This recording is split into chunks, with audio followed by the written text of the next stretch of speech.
مات ليا 4 دراري والرجل. ايت منصور مصطفى. آية منصور مصطفى، حسن، إلهام، غزلان، إلياس. داكشي اللي عندي راه مشى ليا، بقي غير بوحدي. هادشي اللي كتب الله هو هذا. ندور تا نقرا. كيجيوك من العائله هاد الناس هادو؟ واولادي ولادك اولادي ولادي مشاو كلهم. اييه الام ديالو السلطه ما طلعت علينا، السلطه عيب عليها وما طلعت علينا، واش حنا زعما منين جايين منين؟ Fatima, elle, a le visage fermé. Je m'occupe toute la journée. Je m'occupe pour ne pas penser.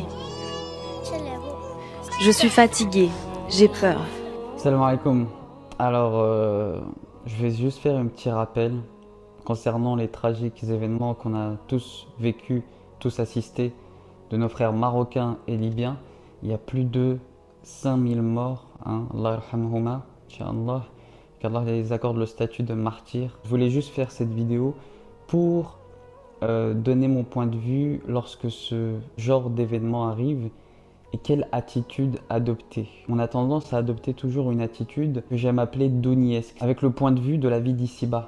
Mais ce qu'il faut faire, c'est qu'il faut toujours voir les événements en fonction de la vie de l'au-delà. D'abord, quel enseignement en tirer d'abord?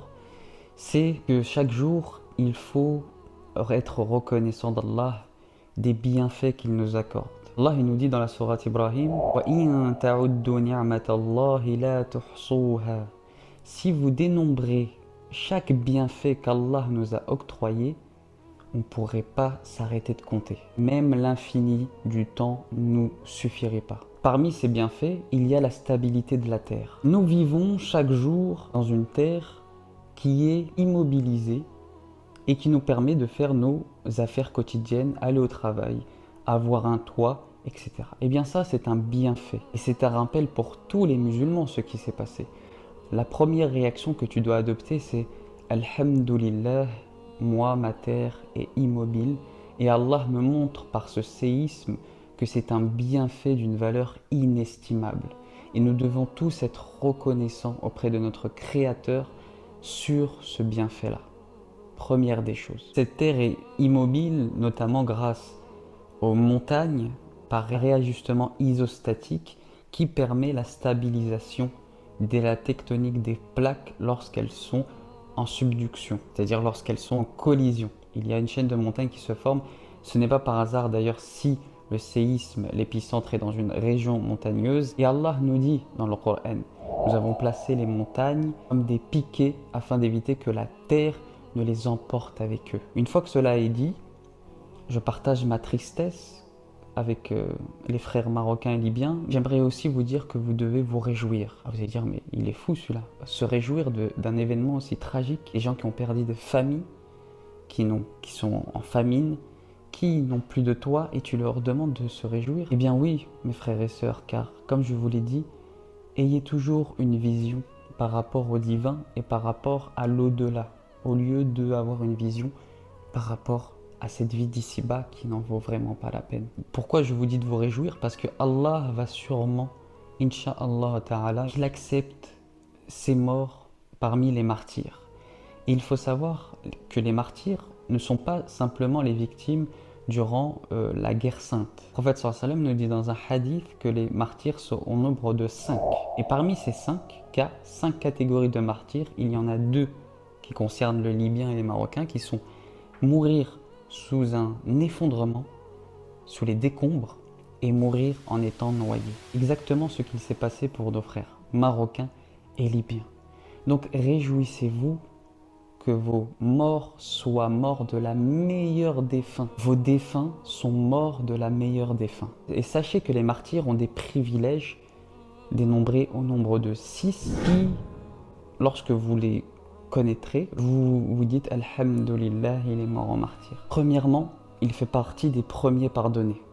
Allah vous pardonne en premier. Deuxièmement, on lui épargne le châtiment de la tombe que tout le monde craint. Vous savez, lorsqu'on va vous poser les 3 questions, que les anges viendront, ils seront tellement effrayants qu'il n'y a que le cœur qui parlera. Lorsqu'on va vous demander qui est ton Dieu, qui est ton prophète et quelle est ta religion. Ça, tu seras épargné.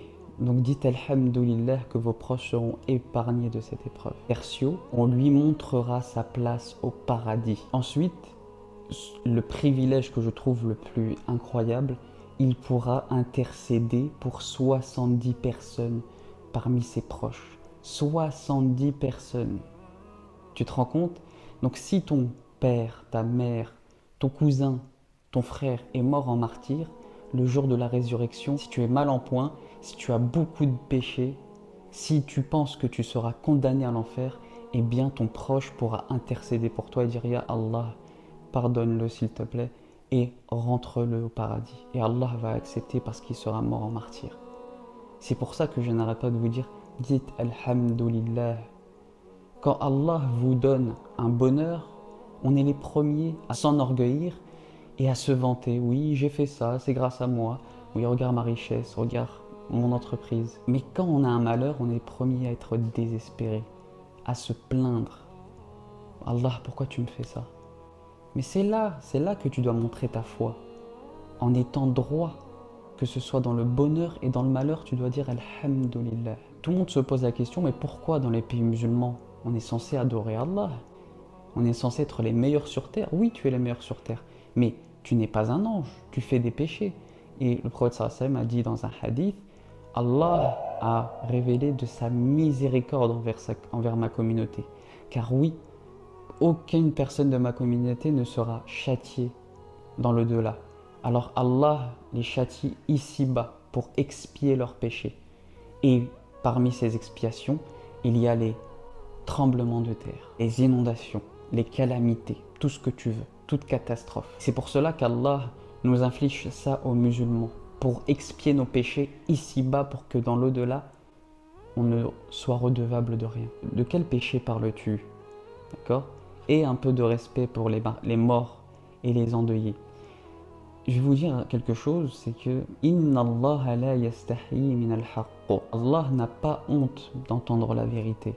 Donc si Allah n'a pas honte de la vérité, je n'aurai pas honte à vous dire votre vérité, même si elle est désagréable à entendre. Si Marrakech a été victime de ce tremblement de terre, c'est que oui, Allah a expié au péché, en a fait des martyrs, donc réjouissez-vous, mais il en a fait aussi un rappel. On doit tous faire un examen de conscience et se réformer. C'est un appel à la réforme, car Marrakech, comme vous le savez bien, est un endroit occidentalisé où le rappel d'Allah a été occulté. Marrakech, et c'est connu de tous, c'est le QG, le fief, que dis-je, des influenceurs. Qui sont la pire des calamités pour votre jeunesse? Tout le monde court et tout. Starfoula, tout le monde court, tout le monde est mal. Il y a un tremblement de terre, il y a un tremblement de terre. Si votre jeunesse musulmane est aussi loin de la religion, c'est en partie à cause de ces influenceurs qui les influencent dans le haram, uniquement dans le haram. Pour nos frères libyens, ils se sont révoltés contre leur gouverneur en 2011. Et depuis 2011, la Libye est une véritable catastrophe. Car Allah a interdit de se révolter, car le prophète sallallahu alayhi wa sallam et Allah ont interdit formellement de se révolter contre le gouverneur. Donc comment Allah peut apporter la baraka dans un pays, dans un territoire qui a outrepassé les lois d'Allah en se révoltant contre son gouverneur? Donc que cela serve de leçon à tout musulman. Mais non, l'homme est insouciant et ingrat. Il oublie vite. D'ailleurs, al-insan provient du mot insa, l'oubli. Il oublie vite. Voilà pour cette vidéo, j'espère que ça vous aura plu. Je vais mettre en description une cagnotte dans les commentaires épinglés. N'hésitez pas à donner ce que vous pouvez. Et puis voilà, on se dit à la prochaine. Salam alaikum. Prends soin de toi, mon frère.